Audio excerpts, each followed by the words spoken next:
Streaming to both. Yes, Got it. we are. Possibly. Possibly you. There it is. All right. Fucking sick. Okay. Take it away. Take it. Al, this is yours. This is Working Title Podcast, episode 11. This week with our guest, Murder Boner, aka Dan. Hello. It's Dan. Dan the Me. man. What is up, Hello, Dan? everybody. Oh man, this is exciting. So I am so excited. yeah. Yeah, me too. Me too. And it just can't hide. All right. So who's got the notes for last night's shit? I didn't take any. Yeah, I noticed. I mean, at this point, things are so clusterfucked and things don't really seem to matter. At this And I'm point, not trying to sound like a wah crybaby, but it's been very like railroad extravaganza, and yep. it's not choose the right answer. It's let's see who does the most interesting wrong answer. That is far Yeah, and that's, truer like- than it needs to be. Yeah, and that's the problem with it as well. Like, especially last night, is it seems like every time that we try to go by what we think would be the right answer, things don't go to plan. And it's like, all right, cool. We're being railroaded, and then we're also being extra railroaded onto a single lane on the highway into, no, you can only do this one thing. Everything else is wrong. And it's like, all right, cool. So last night, with us starting out murdering the guy, I thought that was great because like most DMs, Fear Boner decided that it would be funnier just to have it be, yo, there's this one guy and he's the only guy who's going to give you the quest. Like, seriously. It was, I don't even know. Okay, so I had forgotten entirely that his whole plan was to like take from The Hangover, right? So I'd completely forgotten about all of that. So when he was like, "Oh yeah, that guy that you're looking for, yeah, he's literally sleeping in your bed next to you," I was like, "Fucking okay, yep, we're getting him. Perfect. That's it. Blind him, pound on the wall to get the rest of the crew here, paralyze him. Done. Like, that's it. I didn't expect the neck bite. That was we talked about that a little bit when you guys went on a vape break. He was like, was that like too much? I'm like, I mean, it wasn't the most efficient action that you could have used. You know? Like, but I wanted the point to be like, you have freaking inflict wounds. Yeah. Inflict wounds with your face. That's like literally. Like, that would have been like if he was actually gonna fight back. Yeah. Like, oh yeah. Instead of just doing a melee strike, essentially, you would have like melted his neck off. You know, it would just be nice to maybe not have to rip his whole neck out. Oh, yeah, wait a minute. He's a little guy. It was a goblin. Like a frozen. There you go. You're good now. It's a goblin. So like they're not very big. Plus it's a goblin who lied. So this is an underboss for a gang that has literally lied about how powerful they are, or at the very least hasn't corrected people about how powerful they are from all of the rumors and stories that show up. Who is like into partying. He's literally Chow. Supposed to literally be Chow, right? And we are a very seriously murder hobo party. So what do you? Well, I mean, like, okay. We weren't. So to begin with, at the start of this campaign, we weren't murder hobos. But the problem is, as a DM, you can affect the way that the party interacts with your world. Yep. If you are making your world very combat focused and very like to the point these people are going to fucking kill you. True. Your world, your party is going to start reflecting that, and they're going to become murder hobos. I I just don't want to care if you talk have a as I initiate combat. Sorry to interrupt you, but that's, no, no, you're no. so That's right. exactly it. He's been like he has Yeah. done that before, where he's like, "Oh, these people just want to talk to you." It's like they saw us and then started shooting us. It's obvious they didn't want to fucking talk. Yeah. Like Yeah. Which has there's that little multiple narrative times. dissonance where you kind of just get Yep. pulled out of the narrative when they do that, and that's the problem. Is if you do that enough to your party, even the lawful good paladin's going to be like, "Yeah, they might be innocent women and children, but fuck them.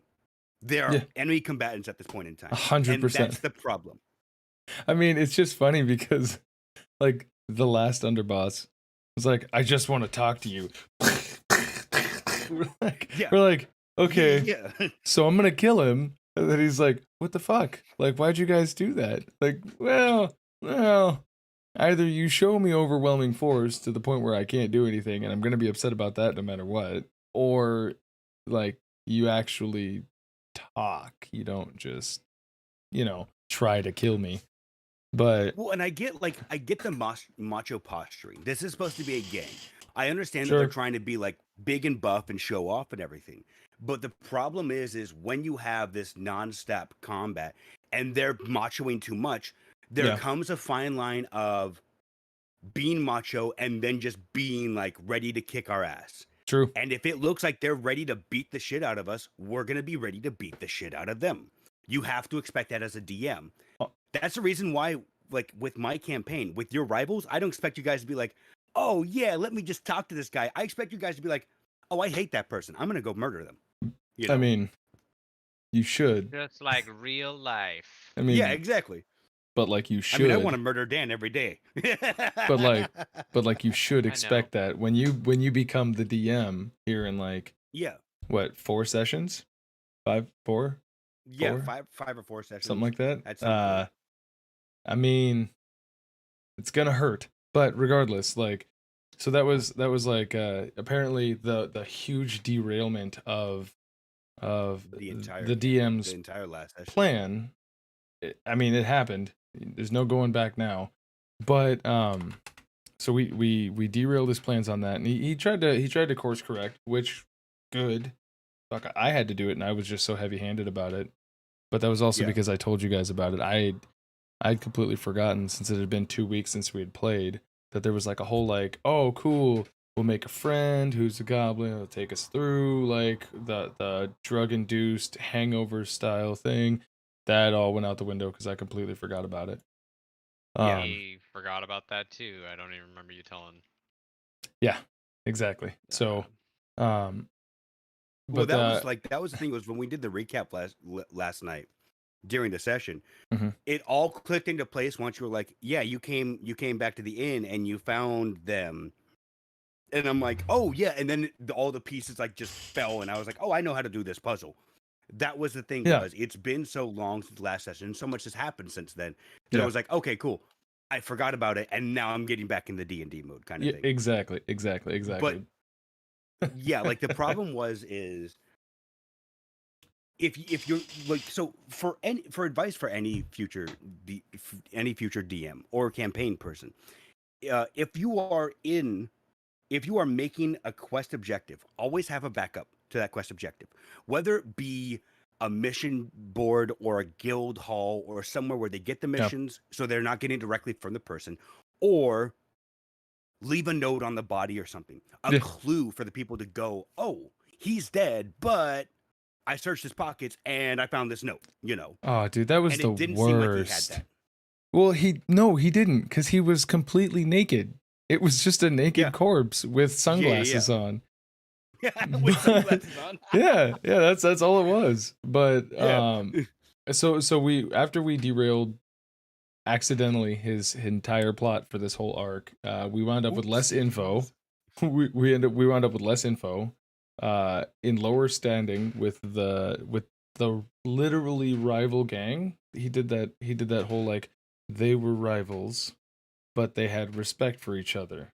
I don't know what to do with my hands, but so they did. We apparently pissed off our contact for this gang, and he was just like, all right, whatever. Like, you guys are trash. And I was like, well, you're still gonna pay us, right? Like, we're literally like moving forward with the cause of this whole quest. He's like, yeah, right, I guess.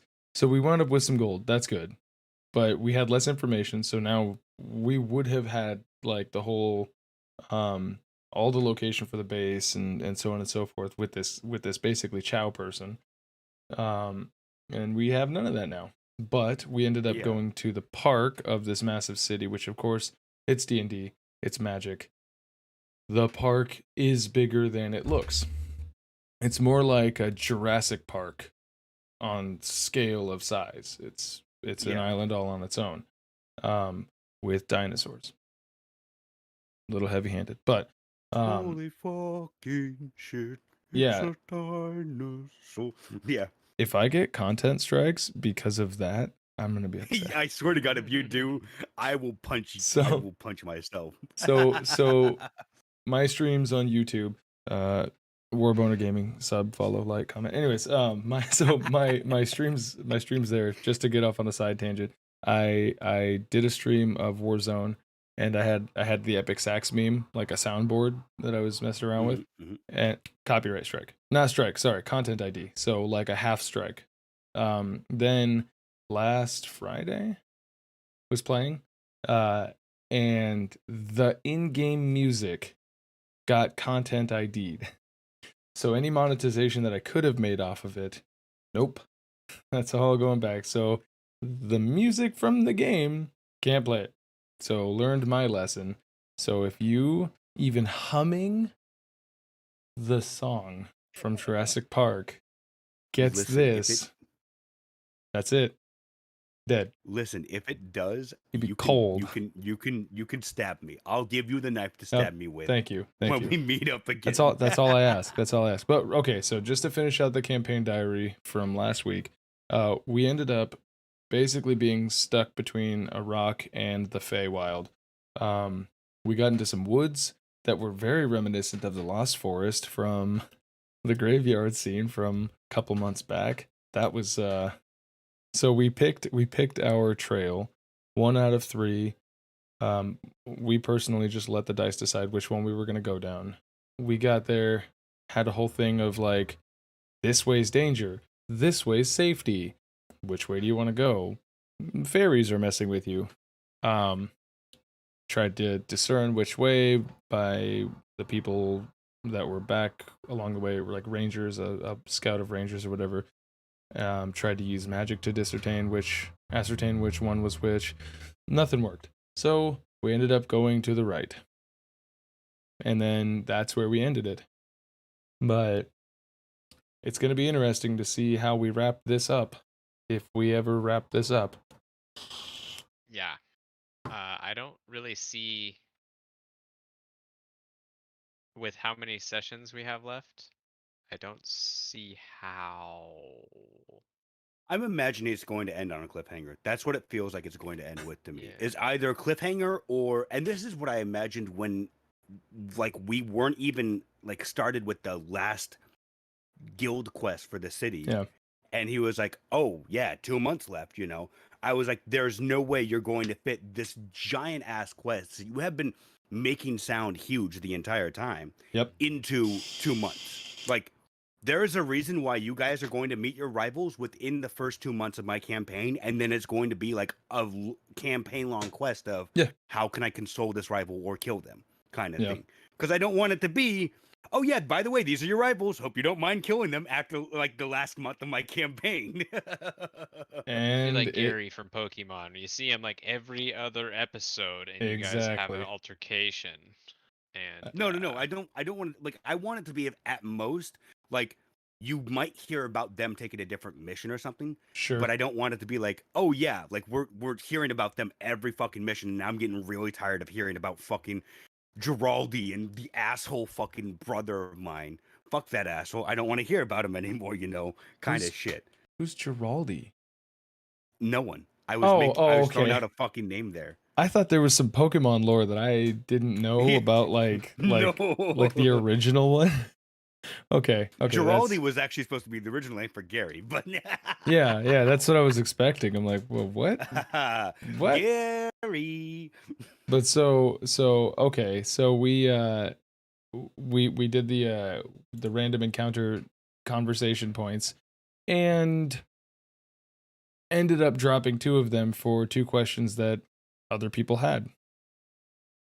So that's a hard cut to the next segment that we usually do on this working title podcast, D&D podcast every week right around 3:30.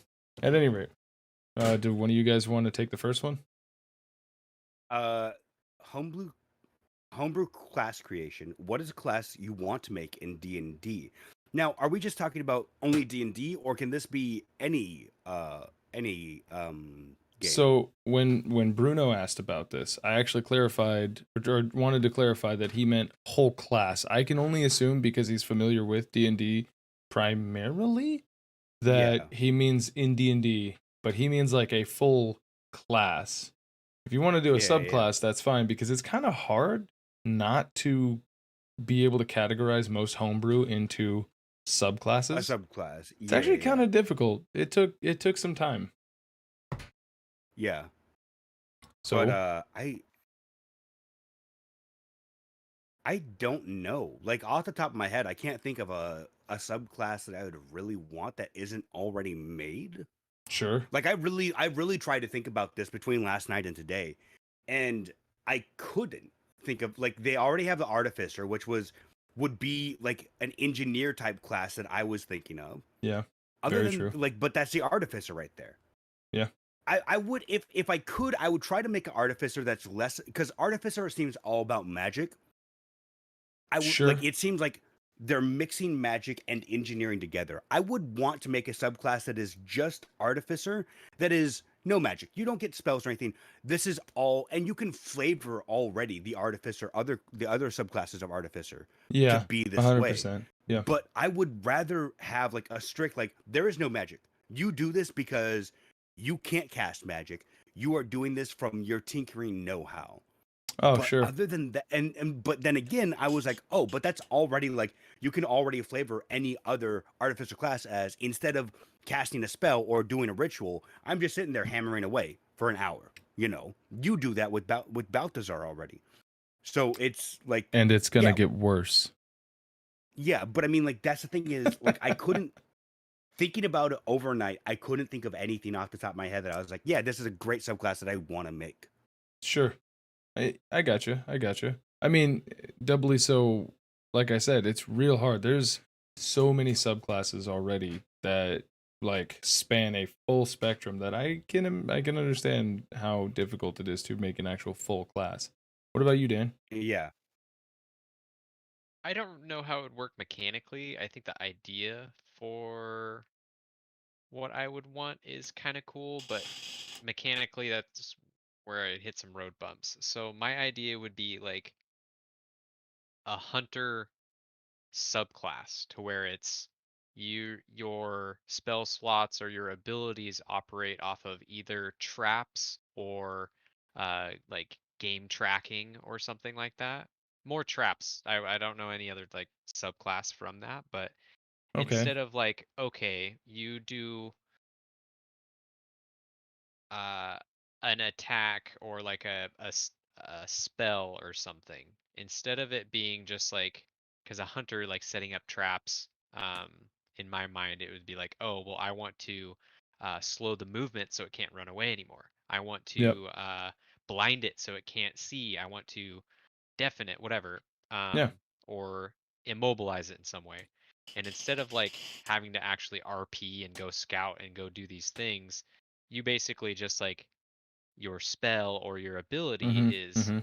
I do this thing and now it has half movement speed for the next 3 turns. I see what you're You know saying. what I mean? So Yeah. basically kind of like I guess like kind of like a debuffer. Um, I'm not sure Yeah. if there's already a class that does something like that, but and then the caveat would be is like, you couldn't have certain abilities to where it's like, if you went with like traps, you couldn't also do like trap finisher or whatever. I don't know Yeah, how to okay. describe how what I I'm trying to say, but like you could like if two people did it, then it works mhm. really good. But you're like it wouldn't you can't break it by doing both I things s to like you know what I Yeah. mean? Yeah, yeah, yeah. And I don't I know I see what what you mean. I So I, so I y haven't thought too much into it, but the idea. so base class is hunter, right? Hmm. And then subclasses would be traps, like you would have one Elements. for traps, one for tracking, one for killing. There's your three subclasses for initially. Trappers would be really good at insert what kind of trap here. So it would be some sort of like a crowd control, right? If this is Right. just me, we're spitballing just for a minute. Um, Right.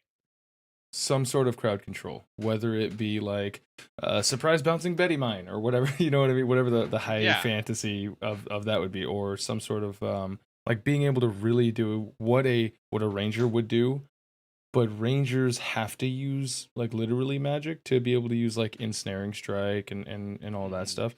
You would be coming up with abilities that utilize their spell slots that aren't spells, is what it sounds Right. like. I Yeah, I guess it's kind of just like a reflavored, like a but better to ranger, make like how everybody wants. Come on, Watsy, help us, because rangers are notorious trash, except for Gloomstalker, but they fixed it. Anyways, I would like to see that. I'd love to see that. Like Yeah. the sorts of things that you can do in like Monster Hunter, like the game Monster Hunter. exactly. That's kind of my Yeah, inspiration was. I like that. I would love to put together a table of abilities because I know in Monster Hunter, right? It's all your class is based off of your weapon, right? Pretty much, yeah.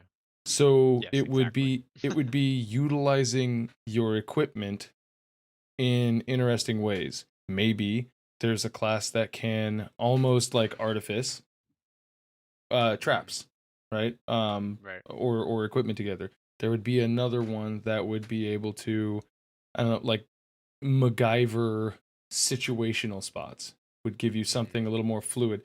I would be really interested in that. I would actually Yeah. kind of like to do that because already like D&D is pretty mechanic heavy. 90% of the other TTRPGs are not. So it would probably work out in something other than D&D without um without breaking other games. I kind of want to talk to you more about this like actually flesh this out Yeah. because Like this actually I sounds think like that a would be really fucking good idea. sweet. Like being able to track anything and not just have it be I used my favored enemy ability Right. in my And the favored idea terrain was like ability. because in D&D it's kind of a hard thing to do to set up an ambush. Like Yep. you really have to have like three key points within the narrative. Yep. The like oh, they're actually already there. A combat, you know what I mean? Yeah. It's not it's hard to sneak up on someone and then wait. And then, Yeah. and so Very true. like it's just I guess being yeah, kind of more MacGyvery where you could there's a tree, I can hit it here and then Uh-huh. there's a fall trap, you know, That's something a like that to where it would it's thinking outside of the box. So ask the DM what's around me. Oh, there's that's sand. exactly it right there. I have this potion in my whatever and it makes quicksand, you Yeah. I know. would love to come up with a full-blown class that one of the aspects of a subclass is to kind of force the DM to create Mhm. things that you can Paint a utilize picture. Yeah. mechanically, create things that you utilize. I would Right. love that would be great for improv practice. That would be great for our current campaign DM. That would be great for Yeah. just about fucking anything because then it really would mechanically force collaborative story mode from the Yep. player side. I like that. I like that. All right. We're gonna have to come up with let's put a pin in that one because I want to create the hunter class with you. Cool. I like that a lot. You So saying that though came up with a great idea for me.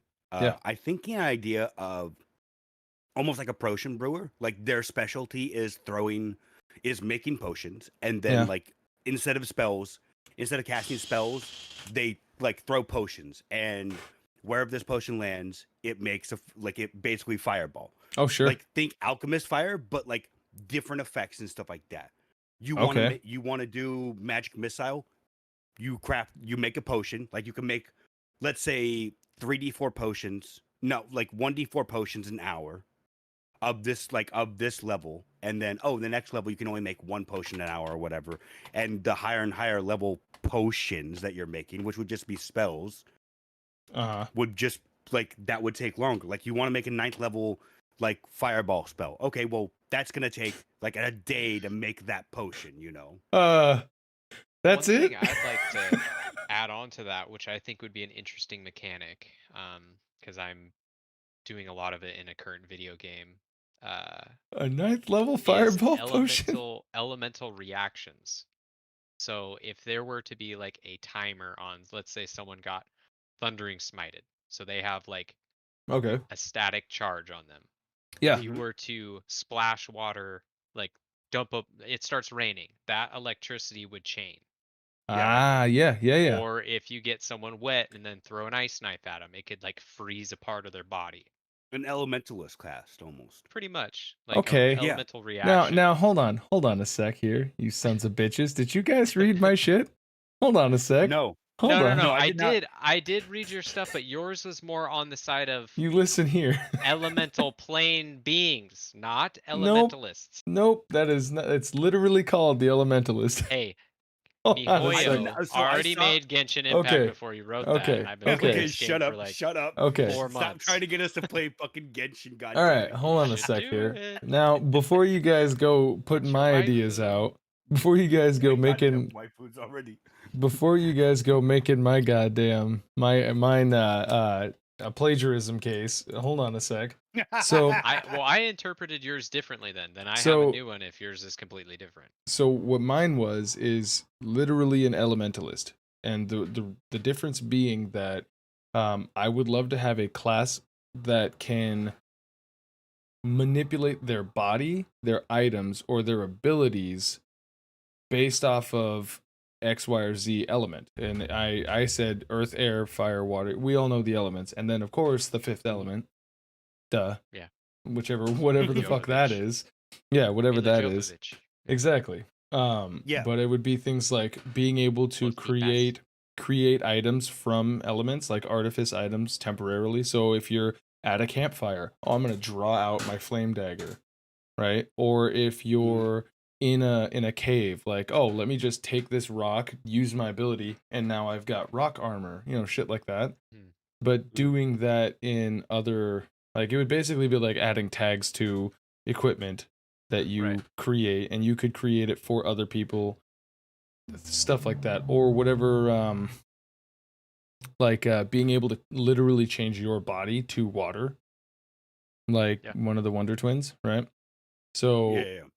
I'm just reading my notes here. Yeah, and then gaining perks for whatever element, and then as you progress, you can either pick your subclass or you can do a weaker version of all the other four. That would probably be like the fifth element one. You know what I mean? So you're getting perks based off of a specialization. Those would be the subclasses. But being able to literally transform parts of your body or equipment or anything and give it this added element ability. The lore that I was coming behind it was that some groups of sentient, powerful, like elementals, right? Like fire elementals, air elementals, water elementals, so on and so forth. They can impart power like a warlock. This would be something different.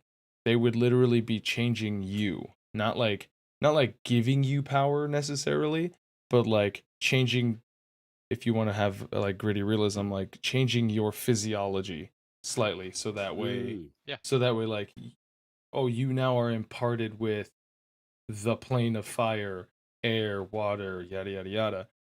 So Yeah. how And would that work for like are you would the player at levels acquire new elements, or do you start off with all elements level 1 so I figured or level 3? start off at level 1, right?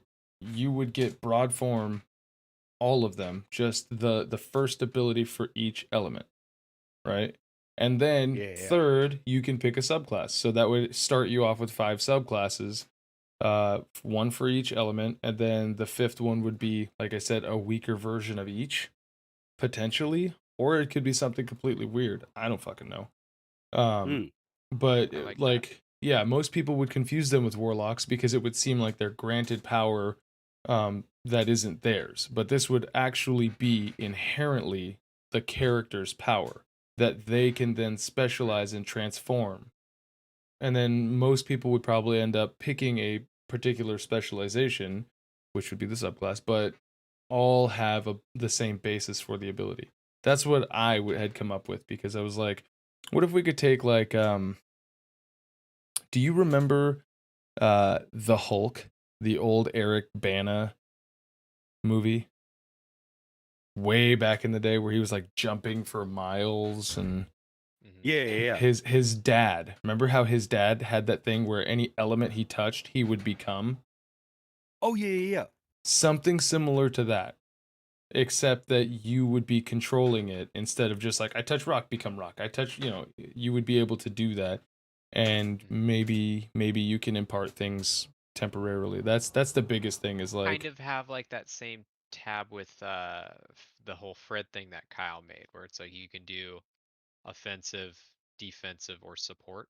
yeah, something That would similar to that. I wouldn't lock each element into one of those, but I would give right. each element like it would have a lot of options. This would be like a very Diablo tier, like or very like, yeah, how you have like tier trees where you could Hmm. do what you wanted to do, but depending on your subclass, like the wizard, each subclass for like the base schools of training, they give you like little bumps to here or there. Hmm. Maybe something like that. Okay. I like it. Hopefully it's not, Let me it grab doesn't some just. water really quick. Be Okay, right back. yeah, no worries. Should we take a little bit of a couple minute break here, just real quick? No. I mean, if you Or want to keep going with the explanation of it, I mean, that's pretty much it. I think that's just. I like. So that was the thing, was I was trying to think of when the question came up in my mind. I was trying to think of, off the top of my head, what can I do? I wasn't like looking at the base D&D classes or anything like that. But the more and more we talk about it, like, no, I like the idea of both in his class of like a support class, more of a Mhm. support class that's more helpful than a ranger, and Yeah, your idea of a class that is uh hard to explain, exactly. It's just an but like, elementalist.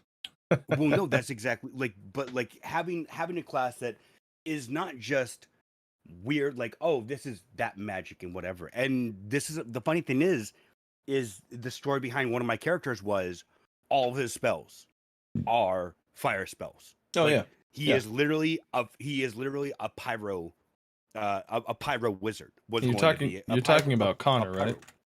pyro. No, before Connor, with Oh, Emerald, the Asimar, with the Fall of Asimar, I oh, was that's going to right. do the That's same right. thing, where Yeah, the spell book that literally that was like slowly possessing him yeah, was going to be all fire spells, yeah. and that was going to be his patron. And then literally the only reason why he could only cast fire spells is because those were the only spells that the book was giving him access to, because that's all Sure. it had access to. Yeah, And so, yeah, having that, but with, oh, no, you have more than just fire spells. But it's all elemental spells. That's it. yeah. Is I great. gotcha. Yeah. I like that. I like that.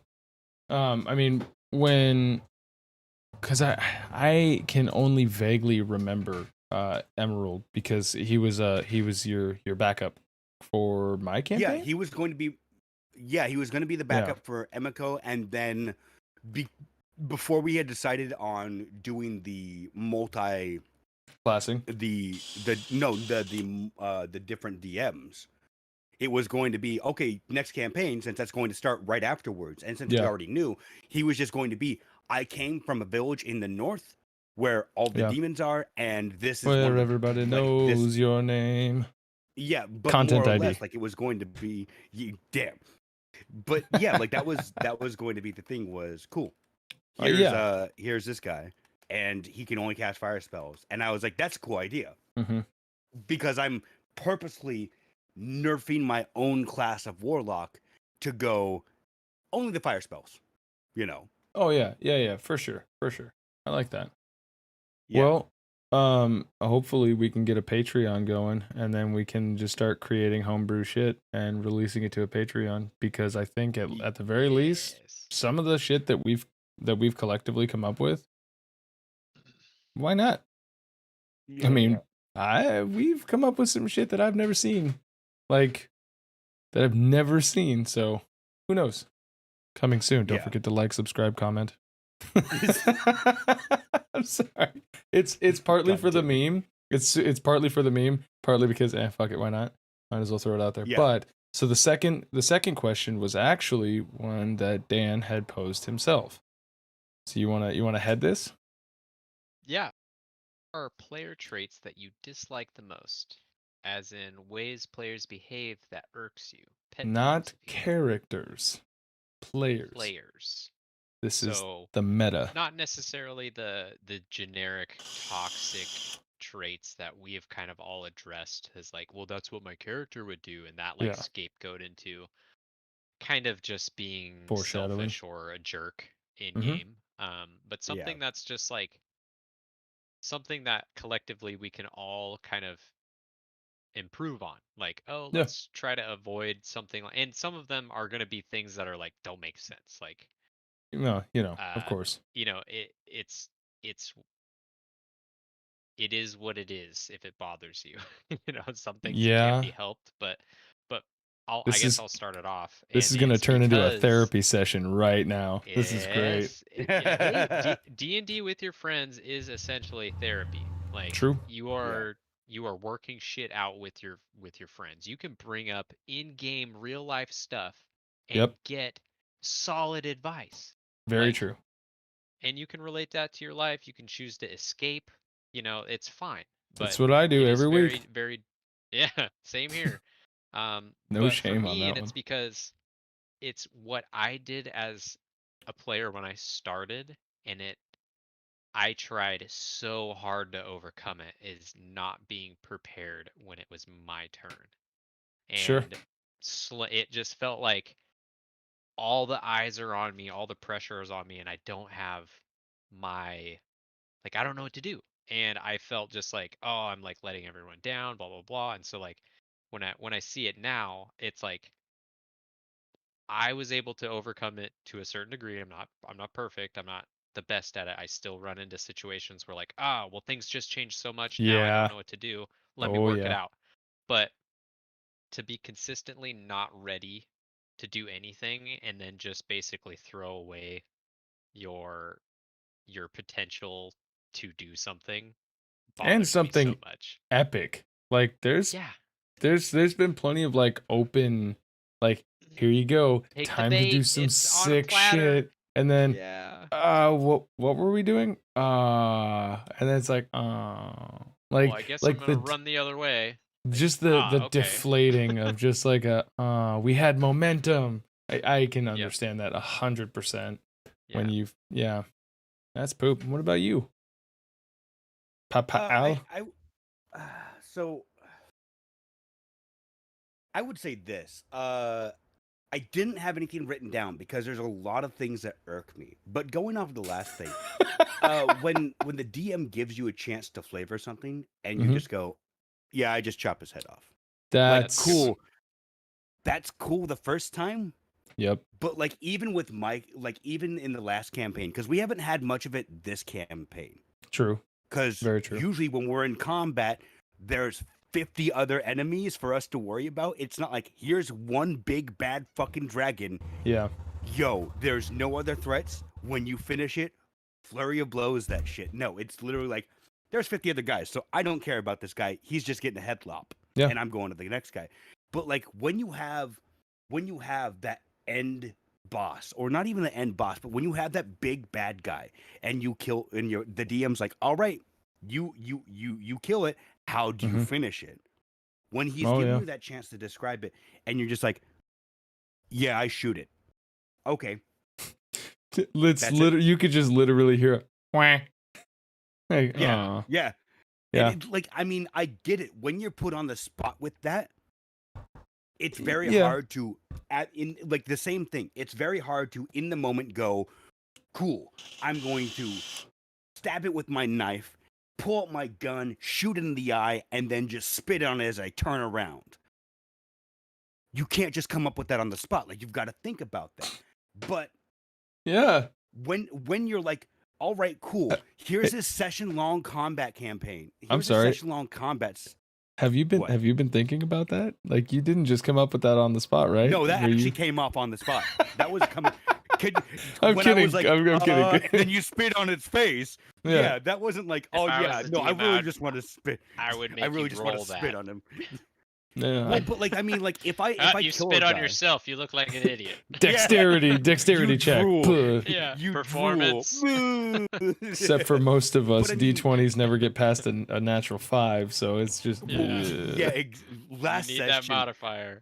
last session, I'm like, I got a +6 to perception. Perception checks all around. I got this. Yep. 3, 9, 6. I'm like, Ah, what the fuck is Inspiration. going on? No. Dude, that was- Yeah, no, I had a 9, and I'm like, yo, we're gonna inspiration this. I want to do better. it was so Went bad. down to a 6, and I'm like, why? It was so bad. Oh god.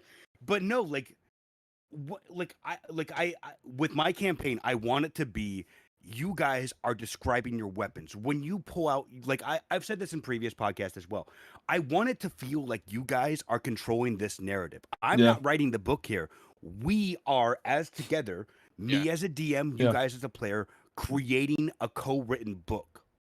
Yeah. And I like that want you much guys more. to flavor your revolver. Like, that's the reason why when he's like, cool, you get a revolver, I'm like, immediately, I'm etching the Yeah. revolver. I'm etching into the metal. Like, this is going to be Rabe's revolver. Right. I want in it's- the next Signature. campaign, I want this to be like a mythical weapon. Even if Rabe Oh, doesn't oh. survive it out of this Oh, yeah. campaign, the And next person to take over the guild will be like, that is our founder's revolver right there. and literally You know, in have it game, be that it is a legendary weapon. legendary artifact. Yeah. I saw Well, it. and, It's like, it's I got the didn't even- gold I didn't text and even- everything, dude. It's Yeah, sick. I didn't even make it like that. It was just like I couldn't find a way to edit the weapon without doing it like that. So I'm like, Oh, cool, sure. that's how we'll fucking do it. Yeah. But yeah, I want you guys to go. I finish him. I shoot him with the laser pistol, stab him with the vibro blade, and then kick him off to the side, aiming to the next person. Like, I I'm want you literally guys to gonna go. say This that is in my your finisher campaign. move. Well, yeah, you had the vibro blade in the knife In the boot. idea as well. That's right, boot Yeah. knife, baby. But like, that's the thing is, like, I want Scrappy. you guys to come up with your own items. Yeah. And I've come up with great items. Like, I mean, I have like a cybernetic arm that literally, like a fucking Iron Man, just Mhm. opens up and there's a laser cannon or a pulse cannon or a plasma cannon. There's 4 different kinds for you guys to go, fuck yeah. Like, I'm just gonna open my arm and just shoot a plasma burst. in Fuck his face. yeah. Cool. I'm not gonna make you waste ammunition on that. Go Yeah. ahead. Fucking turn his face into paste with your minigun. Cool. I mean, But like, or your when thunder you're just hammer. like, yeah, I just shoot him and turn around. Yeah. All right, cool. Like, that was a paragraph of text that you could have made, and you were just like, yeah, 1 sentence will do. Cool. Do you guys remember McGruber? Yes. Which one? The turkeys? No, McGruber. McGruber. Yeah, the throat Oh, rip. wait. For the no, yeah. gobblers. You gotta go for the For the gobblers, gobblers. dude. Rips their fucking neck out. Yeah. So if you remember, right, that was a joke on Roadhouse, because in Roadhouse he throat rips, and that was like epic. Like right at the end of Roadhouse, like the last fight. I think we were on a beach or some shit like that. And he fucking He's like, dude, you just ripped his fucking throat out. He's like, yeah, that's my move. I'm going for the turkey. Gobble, gobble, gobble, gobble, gobble. And he walks away. What a fucking good movie. I love that movie so much. But yeah, Like, that's the reason why I told you guys, decide on what you want your finisher moves to be. Like, if you had a limit break, what would it be? Yeah. Because I want you guys to think about this stuff and then be like, yeah, I am now at 50% health. I'm going to do my limit break. Fuck Mhm. it. Everyone around me is going to die. And there's a reason why, even though in the Stars Without Number book, which we're translating from Stars Without Number system to the D&D system, I've made class 5 spells because you're not supposed to have that in Stars Without Number. But I'm like, I want it to feel like once you've mastered telekinesis, you can now do telekinetic slam. Yeah. It will drain you. It has a potential of draining your psychic ability for the day, but you're in a life or death situation, and you're just gonna make the ground underneath them crumble, and they're just gonna get sucked into it. Yeah. Who the fuck doesn't want to do that? You know? I know. That's why I And gave the paladin subclass the Oath of the Void. I gave them gravity sinkhole literally for that exact. I want people to go. The ground cracks underneath as everything sucks in. It's a spell from. Yeah. It's D&D. But anyways, yeah, no, I feel you 100% on that. I like that. That's good. So, all right, boys, don't take this personally. No, I'm kidding. I already have. That's just that's just immediately where you're like, but what? But what? Yeah. Tell me more, motherfucker. The oh man, this is all right. We've already had the conversations about it. It's the distraction at the table. So it's the one thing that like I just hear me out 100% because I don't want both of you guys to just feel immediately attacked. But it's the distractions at the table are always like the thing where I'm like, if I'm like internally like getting hype or I'm like, yeah, we're gonna do it. This is fucking sick. Here we go. We're in combat or we're doing something. And then to hear like, it's your turn. I'm sorry, what? What do you want to do? And then just to hear, dude, what's happening again? Bro, I want to put my head on the table. It gets enraging. And again, it is understandable because when you're playing D&D, you don't have visual aid other than the webcams, or if we're lucky enough to play at the table, like that's a little bit easier because we're all there. But like we have so much other shit like phones, computers. We're literally all at a computer or tablet when it happens. Yeah. But it's always like I can 100% understand that not everybody will be 100% invested 100% of the time. I get that. And I also understand that there are varying degrees of interaction. Some people, like a couple of the people in our group, they want to be there, they want to hang out. When it's their turn to swing their greatsword, whatever that could be, then they want to hit them with their shield on their bonus action after they hit them with their greatsword. Then that's what they want to do, and it's like, okay, cool. I have to remember, just me as a player and as a DM, like I have to remember that's your level of investment. Mine, well, for one, overlay. Like this is what I do for most of my time is just D&D. So when we're playing, when we actually like, oh fuck, we took a 2-week break and I was going through withdrawals. And then for like all right, what do you want to do? I'm sorry, what was happening? Or like all right guys, where did we last leave off? And then that happens, right? Right? And we're like, and I'm like, there's a lot of times where it is facetious, and I'm admitting this, and this will be recorded forever, but it is facetious of me when I am purposefully just silent, because as like with most things, I know you well enough to read your face in your silence. I'm like, come on, somebody do it. It's like a subtle call to action where I'm like, come on. Give me something. But if you have the book open and you're just reading from the book for your book report, then it's not as entertaining for the class, you know. Whereas if you've got someone who's just like for example with me, I take sparse notes now because at the beginning of this campaign I was taking detailed notes. Like my first were wonderful. I had detailed letters to mother because that was how it was flavored. Was Rabe is literally writing letters to his mom about the adventurers. So that was how the notes are flavored. I did the same thing with the Call of Cthulhu campaign that ended with Fleur just recently, where I had it written out as a diary. And you can tell that a few of the sessions for the Call of Cthulhu campaign, there's barely any notes because it's like we didn't do And we went to a nightclub and we spent an hour there doing jack crap, you know. Yeah. Right. So I like that session, there's literally a paragraph, and then the next session afterwards where I am doing all the actions myself. Yeah. It's like 5 paragraphs in this note, and I'm like, Yeah. I don't want it to seem like I'm being like focused on me. Yeah. But to be fair, a lot of stuff, because it was just me piloting the vehicle, I was able to steer everything the way I want it to be steered. Yeah. Of So course. not to mention, I am in control of the whole session because it's a one-on-one DM, one-on-one session. It's literally me controlling the entire narrative, so I remember everything I did clearly. Mm-hmm.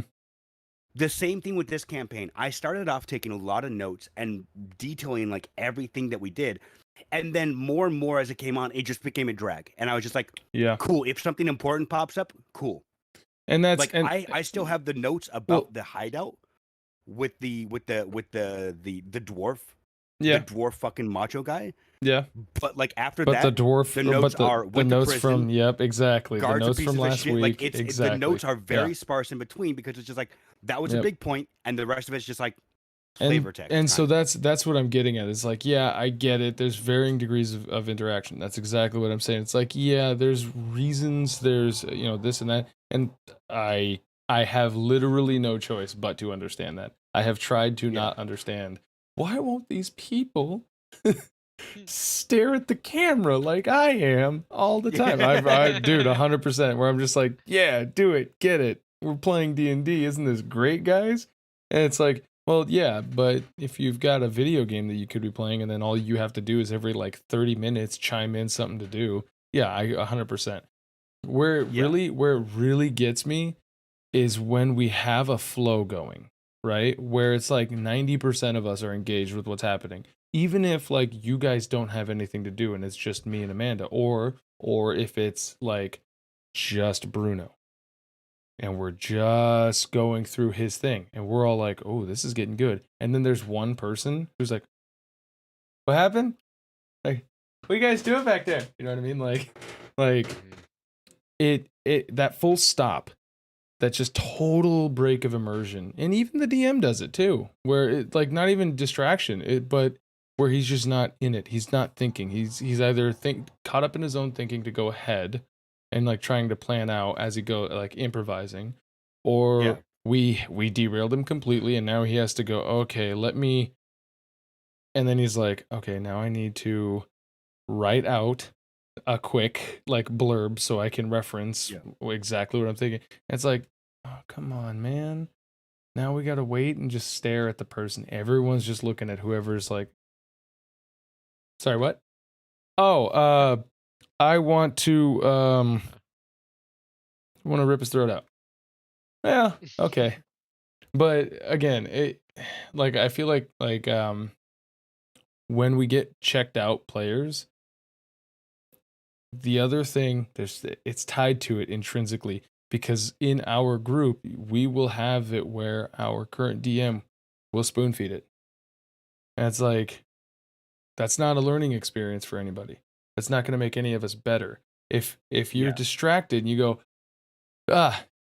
I'm paying attention, I promise. You're like, okay, so what do you want to do? And it's like, you want to look for something suspicious? That's it. Yep. That's what I want to do. What do you want to look for? Fuck, more questions. Like for me watching it, dude, I'm just like, okay.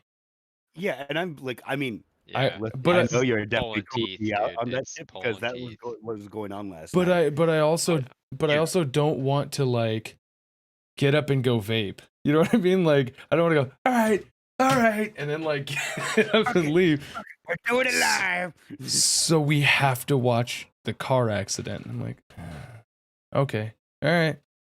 Let's just let's do it. We've had conversations about distractions Yeah. during D&D. And it comes with the territory. And again, like I said, can't really get that upset because it's not always the most engaging content. There are lulls in the action. There are lulls in the tension. That's why I'm hoping to stress everybody out with my campaign by having it so ratcheted with the tension that you guys are like, God, stop already. I can't. I want everybody to burn out in a month in my campaign. Well, and But like that. I uh, got shingles because I'm so stressed. But I mean, like, that's the reason why I want it to be you guys flavoring your own stuff, is because I know until we get to meeting the rivals for the first time, yeah, the first few sessions are going to be a bore of, cool, here's a small job. yeah. Here's a small job. What's that? Another small job this week. It's going to be very fucking boring for the first part. And then I want it to be, oh, we went from 10 to fucking 60 with just 2 seconds in between. I want it to be 1 week. Yeah, all right. I'm getting really fucking tired of this campaign. And the next week to be, oh, what the fuck is But what the fuck? here's The orbital bombardments are happening right fucking next to me. What the fuck is this shit? You but know? here's the other thing about that though is that like small adventures give you a lot of engageable content in a short amount of time. Yeah, It's not travel the wilderness to go throw the ring into Mount Doom while you're looking for an oracle. You know what I mean? It's not 12 hours of a slog of Lord of the Rings director's cut, yeah. but Oh just the my god, I travel. watched those. Holy shit. Yeah. So small pieced out adventures like what I think our current campaign was supposed to originally be, that'd be great. That'd be awesome. But I mean, you know, no matter what you do, when you're doing something like this long enough, there's always going to be a dip in the excitement, and you kind of have to take it with what it is. Now, if you can't properly get that back up, well, then you're going to have a bit of a problem. Speaking of problems, Papa Al, you had the third question. You want me to read the third question? Because I read Yeah. the first one. Wait. Go to line character. Oh yeah. We Yeah. made this question. So go to line player's character. I can't even fucking talk today. Perfect. Go to line characters playing evil, or vice versa. How would you, as a DM, punishment? Now, when I came up with this question, I meant like, when you're making a character, you get the choice of making alignment. You can have lawful good, chaotic good, neutral good, all those, Yep. the 9 alignments. It's kind of like a fucking meme at this point. It is. It's literally a meme. As a character, the same thing that's happened with our campaign, where you'll have a character go, I'm a paladin, so I have to be lawful good. And then slowly their actions will take them from being this, like, because lawful good is supposed to be like the paradigm, like the fucking the good shepherd. And when that character starts doing the renegade choices, and then just comes the scarred Mass Effect 2 shepherd of just like, yeah, I've killed everyone, fuck you. That really kind of breaks the continuity of the game, because you're like, you're a lawful good character, you're a lawful good paladin. Fucking please stop this. Like, you're not supposed to do this at all. Yeah. You're ruining everything. But so when I said punish them, I couldn't find a good word for that. And I hate the word punishment, because you don't want to punish your players. Like, any DM doesn't want to punish their players. But I think our DM handled it somewhat well with you're losing your powers. Especially with the paladin, that makes sense. Because that was a lawful good paladin. His powers were coming from the tenets of his god. But then he was like, Yeah. but we're trying to build you back up, and he really just fucking stopped building the railroad, and the train just went way the fuck off the track. So I'm like, you handled this poorly. You have broken my immersion. Well, but yeah. I think his way of punishing the player there was a good idea. I would have it be people start noticing you, because if you're still following the tenets of your god, fine. But if you're following the tenets of your god, but you're like, there's a legal loophole where I can kill innocent civilians on Mondays and Tuesdays, That's exciting. then everyone's going to go, all right, what the fuck? Hey, if it's built in like that, then you're good. The problem is that, like, yeah, I'll get into it. Sorry, keep going. Well, I was going to say, so Foreshadowing. like, if you have a campaign where your characters are supposed to be the heroes of the realm, and they're out butchering towns by the thousands, eventually you have to have it where the world is going to start fighting back. Yeah. Whether that be having the fucking guards go like, you can't come here. No.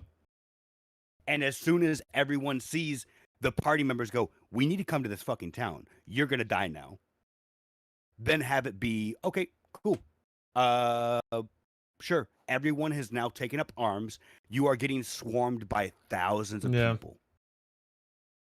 Cool. Listen, you might have level 5 spells. Can you beat the action economy when it's 100 to 1?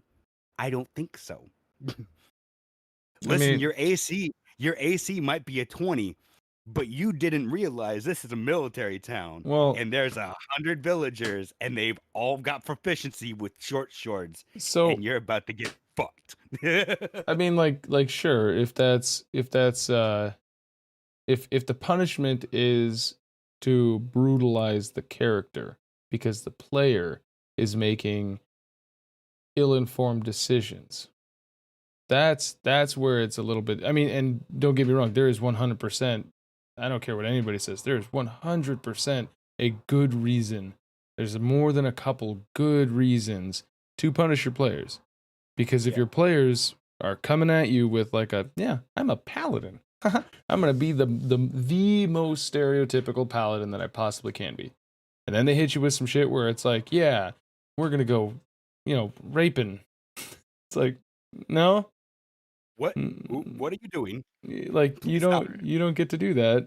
But that's Yeah. because it's like self-inflicted. But what about you, Dan? If you how What I would think would you? be a immediate punishment is similar to what Kyle had done, but more kind of quicker results instead of like having it because it was how many weeks, how many sessions It's of like 6 months. Fortis not six at It least. was a good 2 months of sessions at the minimum before No, he it was no like before 10 sessions total, well like no 10 no or no 12. before he More started than that. getting hints of this is how you can get your Yeah. powers back. Yeah, it was And then 2 after months that of we had just to being a find out fighter. how to fucking find Mm-hmm. how can he get his powers back because Yep. that was when we got you got your powers back when we went to go save your friend. That's it. Right. It's like what the You fuck? give him tastes of his old stuff back. Yeah. Yeah, Yeah. but rather than have it be so drawn out for an immediate action, like okay, you kicked a guy in the chest and you killed him. Like even if you didn't kill him, um, your body becomes so weak you can't even lift your shield. Yep. Like you feel the magic is just Oh, drained from you. You have dude. 0 spell slots. You cannot defend yourself. Yeah. You know what I mean? Something similar to that where it's like immediate like as soon as that happens, you feel the will and you drain. And Uh, you are just a that's a slug. thing now. I somehow never even. Oh my god. Like Because in the particular instance you're talking about, the said character is supposed to be Herculean.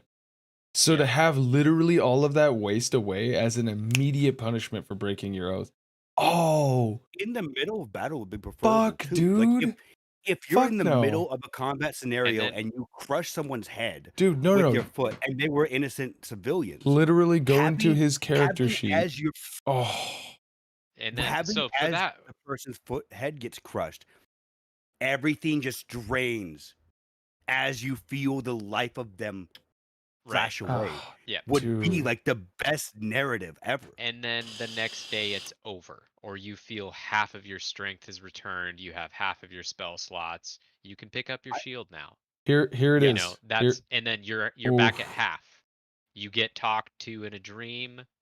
As If you you do. make foolish decisions in dialogue, then you Yeah. don't get that back. You get a chance at the end of every day. If you want to start the day with nothing, have a shit night in your dream. So okay. Here's the mechanicals, the mechanicals, if you will, of that. As a GM, if you have a character on D&D Beyond, which if you're playing D&D, Yeah. come on. I don't know But why you wouldn't. Yeah.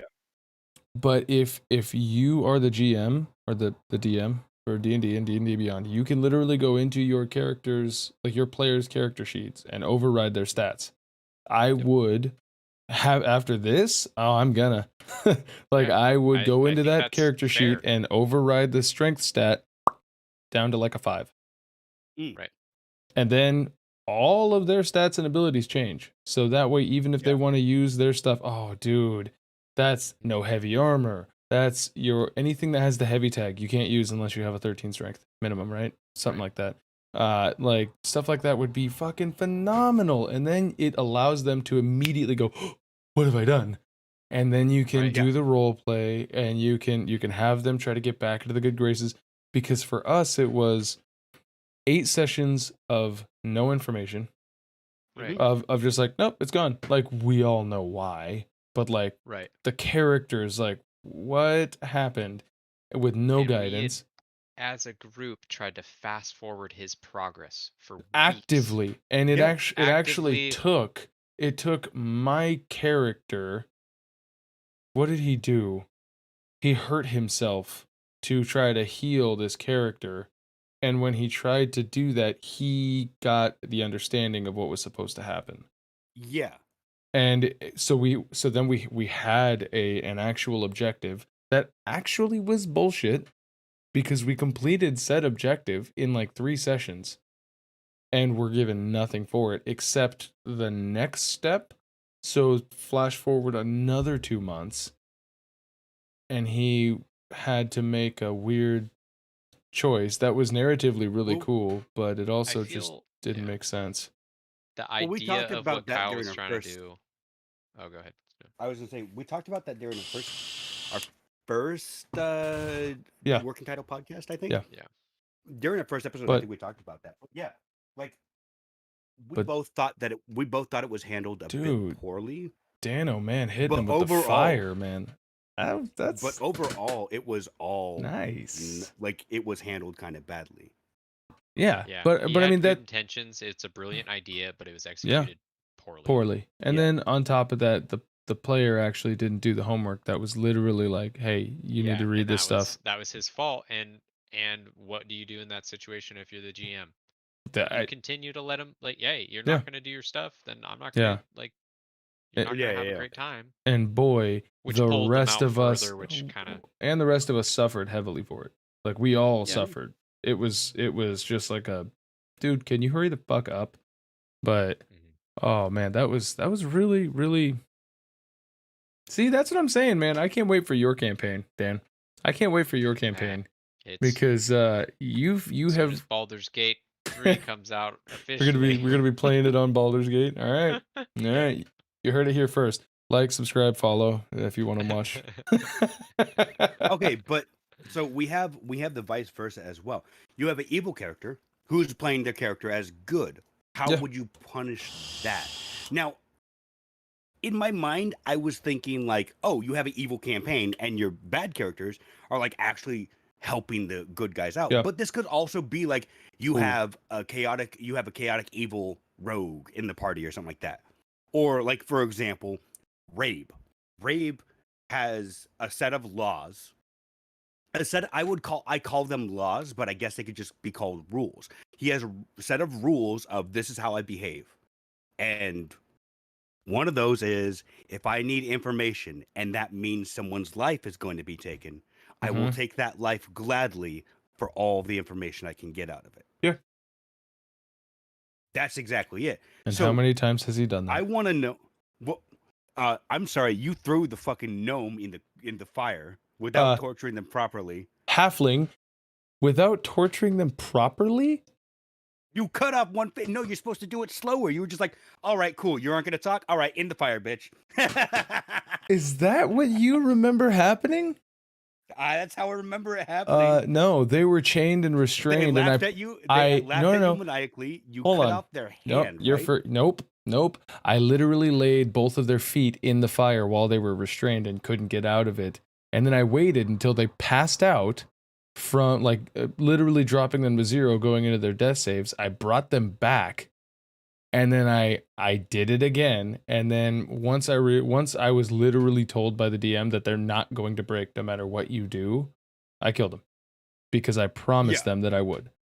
That is, have you ever gotten burned?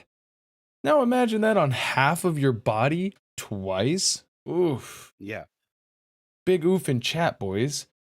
All I'm saying, With that shit. all I'm saying, but as far as like an evil player being good, if if you, I had a whole other thing about like just the question in total, but if you were playing an evil character, Mhm. you can literally break down in terms what like in by definition in the player's handbook what evil is in the handbook, right? Mhm. To break it down just means that you're harmful to people around you, right? It means that you're Yeah. willing to do harm to those around you. Now, It's more or less being selfish. Like, well, you are doing things for you, that's and you don't care chaotic about. and evil, Well, right? Like you yeah, can yeah, you yeah. can But hit the I'm lines in both. But what I'm saying is like as an if you're playing an evil character and all you ever do is good, there's a really simple fix for that. Change your alignment. It's not hard. Alignment is essentially a vestigial like attribute. Alignment is supposed to yeah, inform the player how would my character feel about this, or what is the kind of decisions. This is what it says in the PHP. It's like what kind it should inform your decisions, right? So you should yeah. look at that when you're trying to get into roleplay. Most people just use it as an excuse to be obnoxious because it's always the chaotic neutral, it's always the lawful stupid, We've always heard always that. every campaign has the one character who goes, But "It's what my alignment would do," but or "It's how what my character would behave." But what we know for certain, alignment is not static. And you know that because your alignment can change with like a handful of spells and items, right? So your alignment Mm. is supposed to be fluid, which to me says your alignment can change. And if you don't act according to your alignment, or if you're, it's not acting according to your alignment, it's that your alignment should be labeled according to your actions. So Yeah, if Very true, you Russ. want to be a lawful evil character, you play a lawful evil character. If you don't do that, then change your alignment. Or yeah, for me, if it, as the DM, and I've done this before, I've literally just made somebody change it. Like, no, you can change that now because you're not yeah. acting that way. Narratively speaking, I made it a curse. I made I John like Ryder that the better. pirate.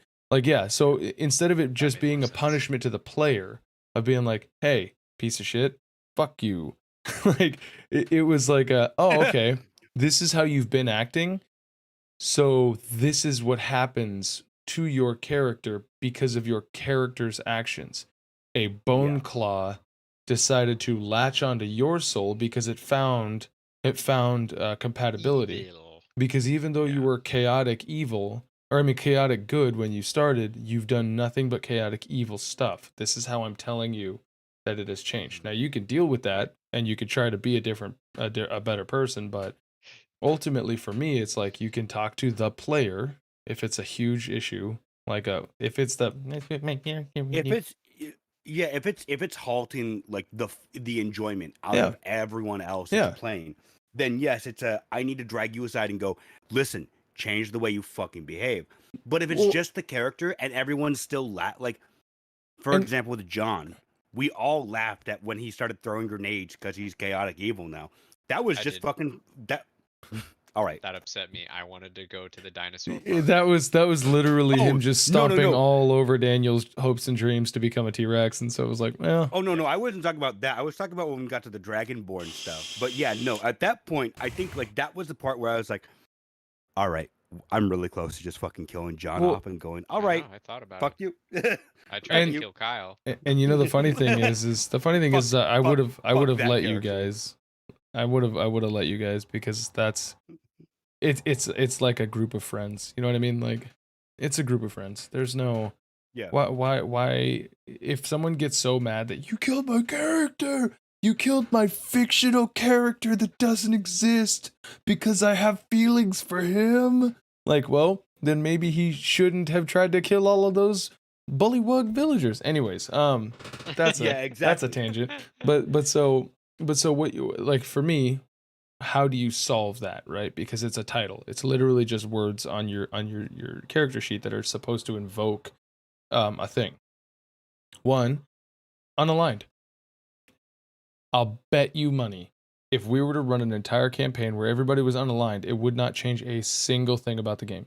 You would still play exactly as the character that you want to play because none of us care about alignment ultimately when we're in session. It's only after the Yeah, I fact or mean, it's only before fact that anybody goes, well, my character's chaotic neutral. During the fact, My character is chaotic good in the current campaign, and I have done more evil shit than anything because of the fact that my character doesn't give a shit about that. But the DM hasn't changed it. Yeah. So Well, it to me it doesn't mean anything. Same thing with all of our the other characters. yeah, the other problem with alignment is alignment tells both the player and the GM this is how the character this is a set of actions the way the character should be Yeah. behave. Yeah. And the problem is if that character is not like if that for example with Rabe Adler, my current character, he is lawful evil when it comes to his family. When he's trying to get information about where his father and sister are, Yeah. he will kill a bitch just to find out, oh, the guy 2 blocks down is the next guy you need to kill. But we haven't done anything story-wise for any of the characters this campaign. So that hasn't come up at all. And you know the funny part is the 2 paladins who were always trying to detect evil, they haven't fucking detected evil in about 5 months now. True. Yeah, we kind of quit doing it. Because well, that's also there's the because point of the where DM. He just we tried to detect the alignment of 2 party member or like 2 followers, the Kenkus, and literally got nothing. And then we tried to Yeah, do it and for other people, and he's like, "Oh, it's multicolored. You don't know. It smells good and bad." And it's like, well, okay, so you're saying it doesn't work. I'm saying it doesn't work. Like, okay, then I'm not going to use the one ability that I these get. aren't the droids you were looking for. Like, yeah, no matter what, it's always like, oh, they're unaligned, or oh, they're neutral, so it gives you everything. So everybody's neutral. So if everybody's neutral, then alignment means nothing. And that's just it. Yeah. It's like it annoys me to no end, like how much I see people online bickering about alignment when it's like it doesn't actually matter. Even with the paladin thing, when we started, Concrete. when we started this campaign, it was like, well, okay, you're gonna be a paladin, you're gonna be lawful good. No, it literally says in the book that is bullshit. Like Jeremy Crawford literally typed out bullshit. It was bananas. No, but like it doesn't mean anything. You can have evil paladins, oathbreakers, but do Yeah. oathbreakers have to be evil? No, no, they don't. It just means that once I broke my tenant and I'm still me. So Yeah. why do I have to be evil? Like, you don't. And so therefore, if paladins, the one class who is supposed to, like, traditionally speaking, and in older editions this was the case, but if paladins, the one class in the book per the rules, said it's like, I mean, you could be whatever you want. Like, who cares? Yeah. Well, and that's the thing is alignment in D&D is supposed to be a descriptor of your character. Yeah. It's not supposed to be a defining trait. It's just supposed to be this is John. He is a drow elf. Yeah.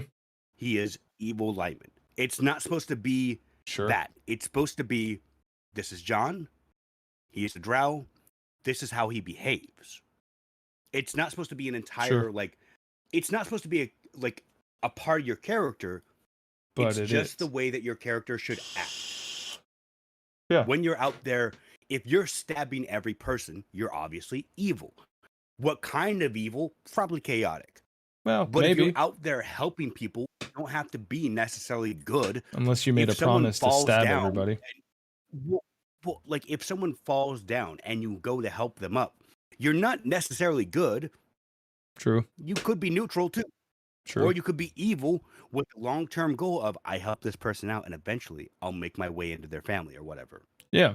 Yeah. And it is what it is. I mean, really, it's as with everything, it goes per the table. At your table, if alignment means everything in the world to your group, then play by your alignment. But Yeah.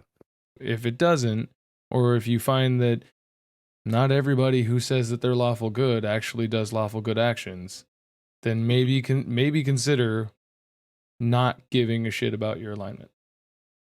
On the single most divisive subject when it comes to D&D table etiquette. It's just like it doesn't matter. But that's how I would do it. It's like, all right, well, you don't want to be that, then don't write it down. Because if you write it down, then it means that you care enough about it. Unless you're just filling a space, I guess. Because you know, sometimes it's like, it says choose alignment. I gotta choose the alignment. But Yeah, I feel like Well, it's more character description, like yeah, because when you build a character on D&D Beyond, there's those options for like what you would do in scenarios. yeah, And I feel like that's yeah. just another build the world for me, like yeah. session 0, read all that stuff off so we get an idea of, Oh you God, know, that your bugs stuff. me. That bugs me so much. You don't like doing that? I Well, mean, that's probably why we haven't done it, but well, also it's like your guys' backstory is important in a campaign where backstory is important, right? Case in point, this Yeah. current one, it's not important. So not important. Yeah. why did we all come up with so much? This is the first character. Yeah. Well, Aridin was the first character I made like a whole page, Mhm. like a whole Yeah. fucking page on it. A And I was good one like, too. sick. Yeah. Yeah, Wasted. yeah, completely wasted. And so I'm like, all right, well, Well, and that's back, the thing is like but he's given us hints here and there well, about stuff, but then like that's because you he's been can't give forced to. like well you can't give a crumb of bread and expect a starving child to go thank you sir and not Dude, ask for another one immediately. You give them a piece of food, yeah, you expect a trail of crumbs. You know, but the the Hansel Gretel story. what I'm getting at is that I like it, regardless of our current campaign, Mhm. things like backstory, things like alignment, they help the player really only unless the DM is going to incorporate backstory. It's more for you to get into character.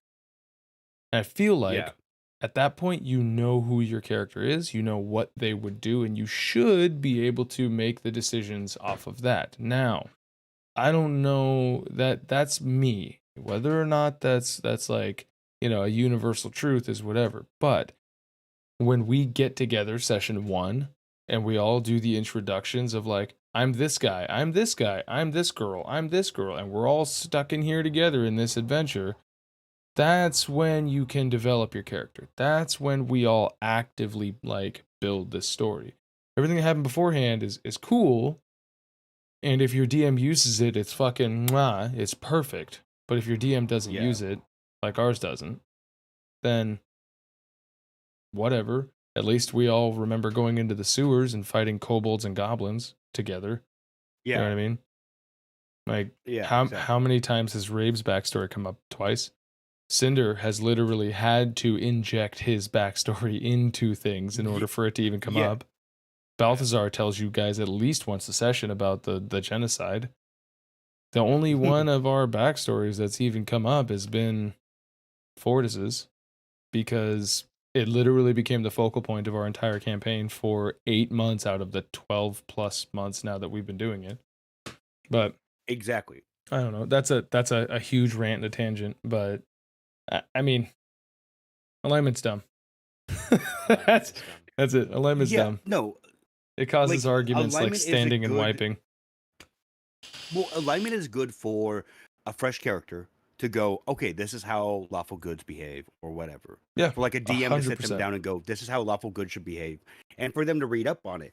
But if you've got a character you've got a player who's not going to do homework and read up on their alignments, Yeah, then in the end, alignment is going to mean jack shit to them. true. And it sucks, but hey, cool. Maybe that person just doesn't need to play with alignments, and cool. But like, it is good for beginning, Mm. beginning a campaign or something to have like these are my tenants, or like, and I would recommend not even for lawful good, but for any alignment, have your character set up tenants of this is even if they're not a paladin, if they're a rogue, or if they're a monk or whatever, have them set up. These are my rules for play. Like these are my priorities. I don't like keeping friends place.